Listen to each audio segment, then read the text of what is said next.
The Story of Doctor Dolittle. The Rock.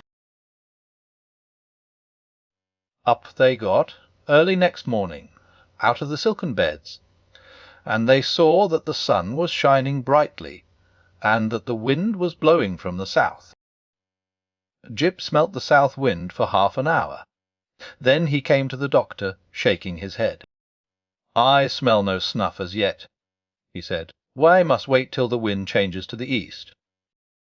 But even when the east wind came, at 3 o'clock that afternoon, the dog could not catch the smell of snuff.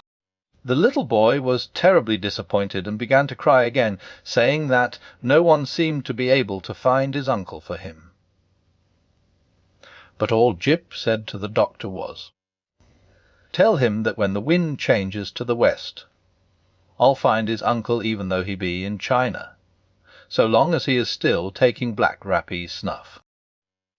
3 days they had to wait before the west wind came. This was on a Friday morning, early, just as it was getting light.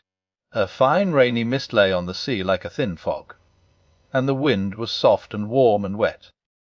As soon as Jip awoke he ran upstairs and poked his nose in the air.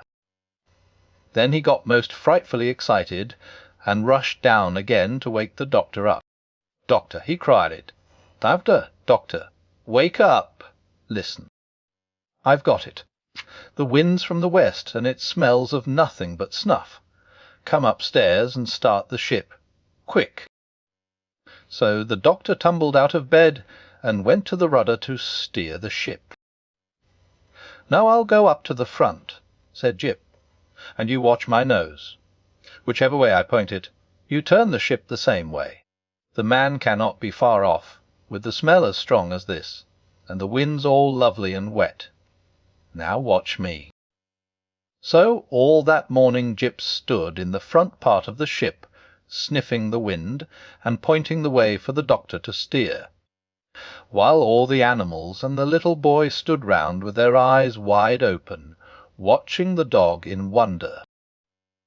About lunch-time Jip asked Dab-Dab to tell the doctor that he was getting worried and wanted to speak to him. So Dab-Dab went and fetched the doctor from the other end of the ship, and Jip said to him, "The boy's uncle is starving. We must make the ship go as fast as we can." "How do you know he is starving?"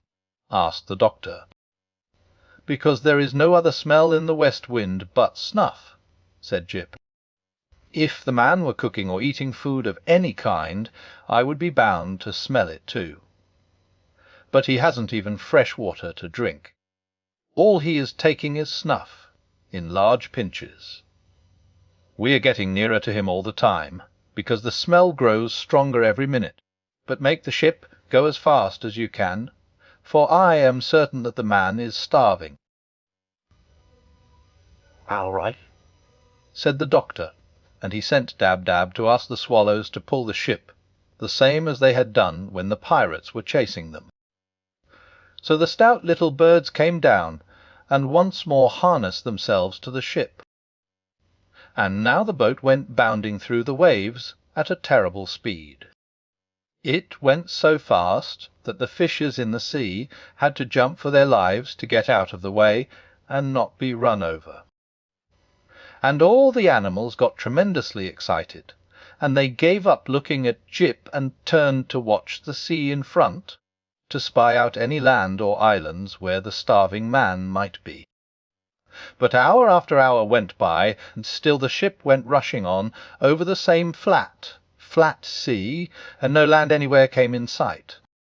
And now the animals gave up chattering and sat around silent, anxious, and miserable. The little boy again grew sad, and on Jip's face there was a worried look. At last, late in the afternoon, just as the sun was going down, the owl, Too-Too, who was perched on the tip of the mast, suddenly startled them all by crying out at the top of his voice, "Jip, Jip, I see a great rock in front of us. Look, way out there where the sky and the water meet. See the sun shine on it like gold. Is the smell coming from there?" And Jip called back, "Wes, that's it. That is where the man is. At last, at last. And when they got nearer they could see that the rock was very large as a big field. No trees grew on it, no grass, nothing. The great rock was as smooth and as bare as the back of a tortoise. Then the doctor sailed the ship right round the rock. But nowhere on it could a man be seen. All the animals screwed up their eyes and looked as hard as they could, and John Dolittle got a telescope from downstairs. But not one living thing could they spy, not even a gull, nor a starfish, nor a shred of seaweed.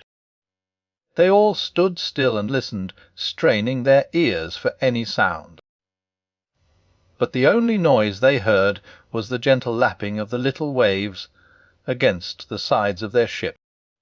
Then they all started calling, "Hullo, there!" "Hullo," till their voices were hoarse. But only the echo came back from the rock.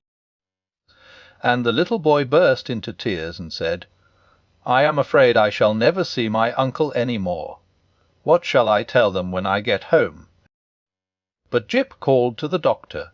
He must be there. He must. HCMUST. The smell goes on no further. He must be there, I tell you. Sail the ship close to the rock, and let me jump out on it. So the doctor brought the ship as close as he could and let down the anchor. Then he and Jip got out of the ship onto the rock. Jip at once put his nose down close to the ground and began to run all over the place. Up and down he went, back and forth, zigzagging, twisting, doubling and turning, and everywhere he went the doctor ran behind him, close at his heels, till he was terribly out of breath. At last Jip let out a great bark and sat down, and when the doctor came running up to him, he found the dog staring into a big, deep hole in the middle of the rock. "The boy's uncle is down there," said Jip quietly. "No wonder those silly eagles couldn't see him. It takes a dog to find a man." So the doctor got down into the hole, which seemed to be a kind of cave or tunnel, running a long way under the ground. Then he struck a match and started to make his way along the dark passage, with Jip following behind. The doctor's match soon went out, and he had to strike another and another and another. At last the passage came to an end, and the doctor found himself in a kind of tiny room with walls of rock. And there, in the middle of the room, his head resting on his arms, lay a man with very red hair, fast asleep. The Jip went up and sniffed at something lying on the ground beside him. The doctor stooped and picked it up. It was an enormous snuff-box, and it was full of black rappee.